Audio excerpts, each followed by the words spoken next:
এই দেখুন, এ হলো আমাদের বন্যার বর্তমান পরিস্থিতি। পানি উল্টো আমাদের এদিকে আসতেছে, পানি নামার কোনো ব্যবস্থা নাই।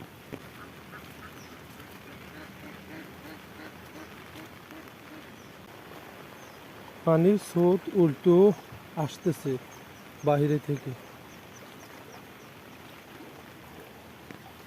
আর একদিনের বৃষ্টিতে ডুবে যাবে হয়তো এই বাকি অংশটুকু। আমরা আর একটু দেখিনি সাধারণ মানুষের চলাচলের যে সরকারি রাস্তা, তার পরিস্থিতি দেখুন এখানে কি অবস্থা।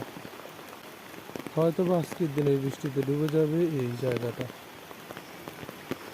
এতে করে সমস্যা হবে কি, সাধারণ মানুষ ক্ষতিগ্রস্ত হবে এবং যানবাহন চলাচল বন্ধ হয়ে যাবে। মিরালিপুর থেকে, আপানিয়া থেকে মিরালিপুর বাজার পর্যন্ত চলাচল বন্ধ হয়ে যাবে মাত্র 2 দিন পরে, যদি বৃষ্টি না থামে।